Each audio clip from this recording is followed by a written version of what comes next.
बड़े मियाँ छोटे मियाँ उस टॉफ़ी की तरह है जो शुरू में जीभ पर रखते ही मीठापन छोड़ने की कोशिश करती है, लेकिन उसे ख़त्म होने तक मुंह में खटास ही रह जाती है।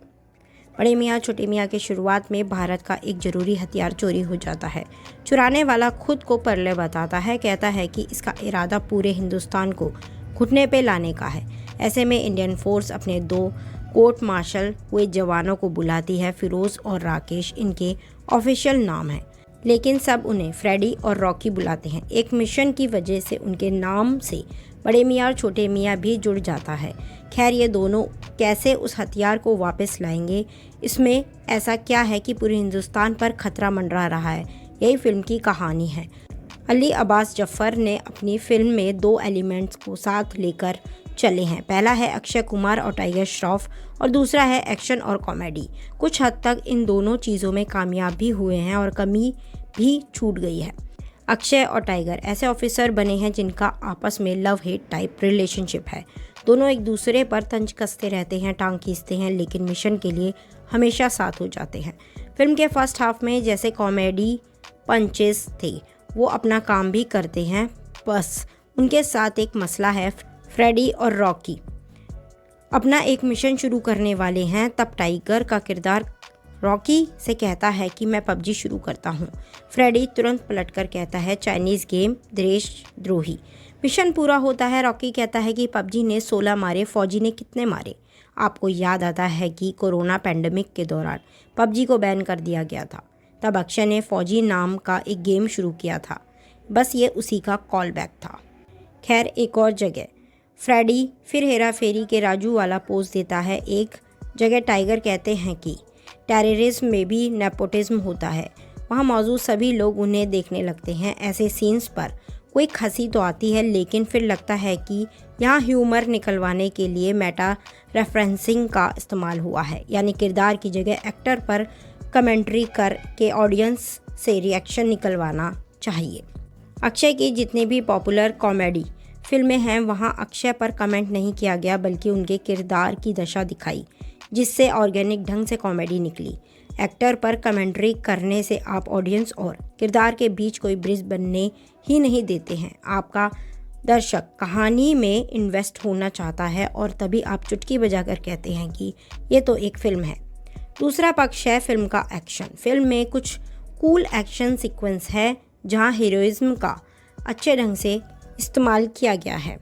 ऐसा नहीं था कि हीरो ने हाथ उठाया और 100 की भीड़ हवा में। एक्टर्स को एक्शन करते हुए देखकर लगता है कि वहाँ मेहनत की गई है। बस कुछ जगह एक्शन सीन्स के बीच में कंटिन्यूटी टूटती है, लेकिन वो इतने बड़े फ़र्क की बात नहीं है कि सीन का मज़ा ही ख़राब हो जाए। फ्रेडी और रॉकी के पहले एक्शन सीन को बड़ा बनाया गया, फिर चाहे वो बमबारी हो या फिर हैंड टू हैंड मारपीट। एक्शन के मामले में टाइगर श्रॉफ और अक्षय कुमार का सही इस्तेमाल हुआ। बस दिक्कत ये है कि ऐसे सीन चुनिंदा मोमेंट्स बनकर रह जाते हैं।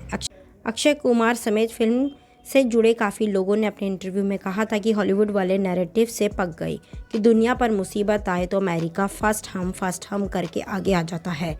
इंडिपेंडेंस डे समेत दर्जनों फिल्में इसी फॉर्मूले पर बनी हैं। अक्षय ने कहा कि बड़े मियाँ छोटे मियाँ के जरिए वो ये दिखाना चाहते हैं कि इंडिया भी ये काम कर सकती है। ग्लोबल जाने के चक्कर में बड़े मियाँ छोटे मियाँ की कहानी इंडिया के अलावा पूरी दुनिया में घूमती है। कभी जॉर्डन जा रहे हैं तो कभी ग्लासगो जा रहे हैं, मज़े ही मज़े। ग्लोबल होने के चक्कर में ये फिल्म अपनी इंडियननेस और भारतीयता बनाकर नहीं रख पाती।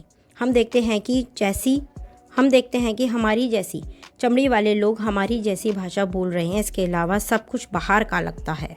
वहीं टेक्नोलॉजी और वहीं विलन का मास्क और भारी लेदर वाला कॉस्ट्यूम। फिल्मों के आगे हाई ऑक्टेन बिग स्केल जैसे लेबल जोड़ने के चक्कर में अक्सर मेकर्स फिल्म की जड़ें भूल जाते हैं। बड़े मियाँ छोटे मियाँ में अक्षय और टाइगर की केमिस्ट्री कुछ जगहों पर फन थी। दोनों ने सही एक्शन किया। कुछ कॉमेडीज पंचेस भी काम करते हैं। उनके अलावा मानुषी छिल्लर ने कैप्टन मीशा का रोल किया। उन्होंने अपने डायलॉग एक एक्सप्रेशन और एक टोन के साथ बोले। बाकी अलाया एफ टेक के मामले में इन दोनों की मदद करती हैं। उनके किरदार को पहले सीन में जैसा दिखाया गया वो आगे की फिल्म में बस उसी को कम ज़्यादा कर पेश करती नजर आई। सोनाक्षी सिन्हा के हिस्से ज़्यादा स्क्रीन टाइम नहीं आया, बाकी पृथ्वीराज सुकुमारन को भी खर्च किया गया है। उनके विलेन को मोटिव दिया, बस फिल्म उसके जुनून की गहराई में उतरने में इच्छुक नहीं थी। बड़े मियाँ छोटे मियाँ के मेकर्स से बस इतना ही कहना है कि अगर आपको अपनी फिल्म पर यकीन था तो इसकी लंबाई के साथ समझौता नहीं करना चाहिए था। क्लाइमैक्स इतना खटखट होकर निकलता है कि कोई इम्पैक्ट नहीं छोड़ता। उसके बाद एक लाइन का मोनोलॉग आता है और पिक्चर खत्म। क्रेडिट्स आ रहे हैं, लोग अपनी सीटों से उठकर जा रहे हैं। इस बात पर किसी का ध्यान नहीं जाता कि पोस्ट क्रेडिट में मेकर्स ने 2 गाने चिपकाकर अपने कर्तव्य से छुट्टी पा ली है। उनका ऐसा ही रवैया फिल्म के बाकी गानों को लेकर भी था। वो गाने जिनके बोल इरशाद कामिल ने लिखे और विशाल मिश्रा ने म्यूज़िक दिया। इन गानों का इंटेंशन बस 15 सेकंड वाली रील के बराबर बनकर रह गया है। आपको हमारा रिव्यू कैसा लगा और क्या आप देख ही आए हैं बड़े मियाँ छोटे मियाँ? तो कमेंट कर बताएं ज़रूर कि आपको कैसी लगी फिल्म, और ये भी बताएं कि हमारा रिव्यू आपको कैसा लगा। चैनल को लाइक कीजिए, शेयर कीजिए, सब्सक्राइब कीजिए, कमेंट बॉक्स में कमेंट कर बताएं ज़रूर। Thanks for watching.